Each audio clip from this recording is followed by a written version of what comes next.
because you became like the hottest talent and Um, barriers at the same time. I did get managers and agents. I don't remember there being a lot of people, but there's a lot of things I don't remember because there was too much going on. But I know I remember getting, incredible amounts of. By the way, it's not Clifton Powell. We don't want to insult him. It was Clifton Davis. Oh goodness. Okay, I'm gonna make sure that I correct that. It's a different era. Absolutely. Thank you. You're Yeah, gonna, you're make going sure to I get that be right. I making was wondering. Yeah, we're I going was to be like, making we're going to be making Clifton Powell think we're saying he's old. oh yeah, thank you, Miss Moore. But I remember getting all kinds of offers to do performances. And I know that made me realize I had to get an agent, I had to get a manager. Mhm. It kind of became in that kind of way, So why does that become important which what? to get the manager and to get the agent? Because they know the business and I don't. Oh, okay. And that's a whole skill set. And if you don't have right managers and agents, can I say, you can't go anywhere. You can't do anything. They're the connectors to everything. Even if people ask you to do things, somebody has to handle the business and the contracts, and it has to be organized. And they have reputations and skill sets that are respected too. So all of that's important that you have. Like I'm sure I had ICM or one of the top booking agents at the time. And I think one of the people who used to be an agent for one of those became my manager. Because that's besides being a whole skill set, it's a whole clique, Mm. and everybody don't get to be in, even if they do think you're talented and cute. It's a power entity. I'll put it that way.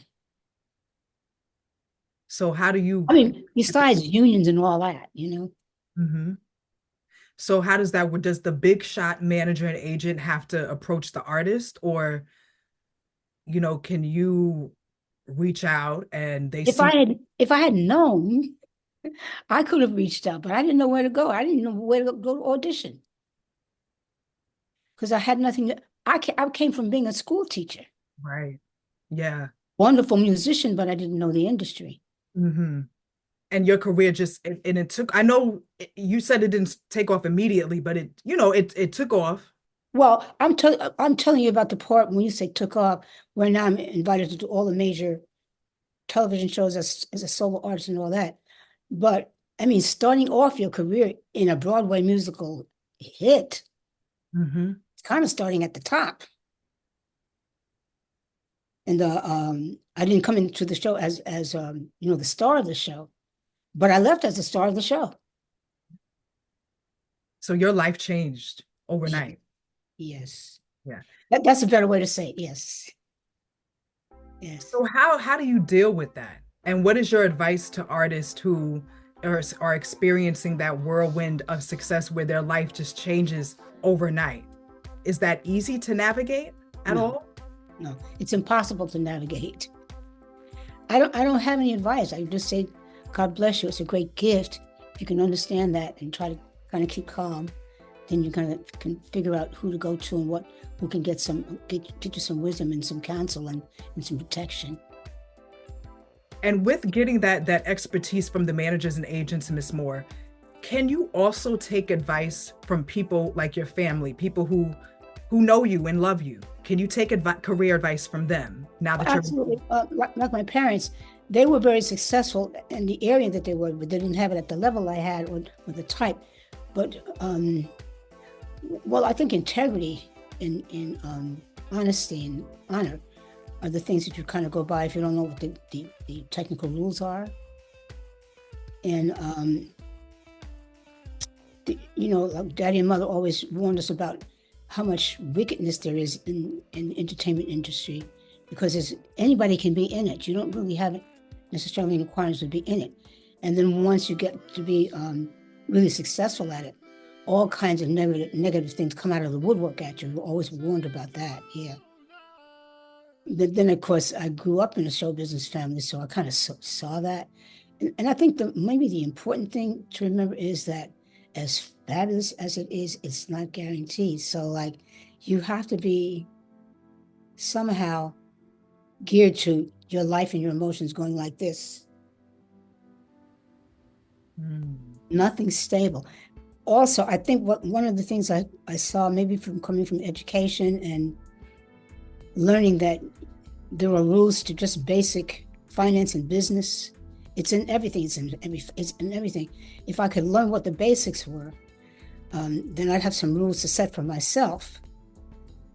Since everything else seemed to be unreliable and volatile, I mean, you can't rely on a managing. I don't have any of the management agencies I had then, and they're the best in the world. But maybe you're not the hottest thing now, so they leave you, or whatever different circumstances that happen. How do you remain some kind of stability?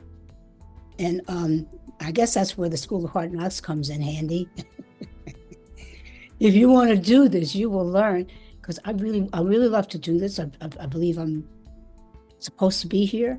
And so when the things happen, although they're devastating, they don't define me, and they don't, I just wouldn't let them destroy me. I would somehow decide I wanted to go on, and God would always send somebody to help me. And that's another reason to remain humble, because you don't know what. I remember walking on, highways to get to a bus station or something, because I wanted to do the gig, and I didn't have no chauffeur. And you could get hit by a bus or something.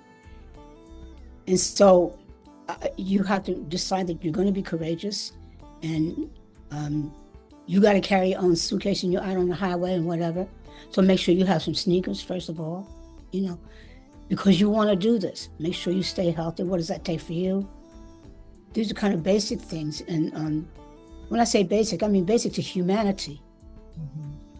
And when you find yourself in these kinds of extremes, I think you discover, what do you really want?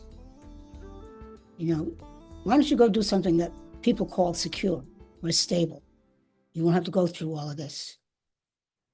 Because no, I don't have a reason to, I could tell you lots of things, but I think it's my makeup. I think it's in my genes. I think I'm destined to do this. I think God wants me to do it. So when I don't know what to do, he'll send me somebody. I think that's one of the times when you realize you really need to know who's in charge here. And you find out God really is in charge. Yeah. And you test those things. And now I have longevity. Mm-hmm. So I can look back now, and I can also not just look back on what I think, but I can get response from people. What do you see when you see me? And if you're older, you've been seeing me a long time, so you can kind of tell me what it is I am that I can't know on my own. I have to get it from reflecting from other people.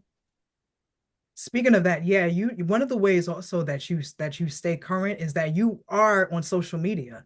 Like you keep up on social media and everything. Do you think social media would have been beneficial, like in the earlier parts of your career at all?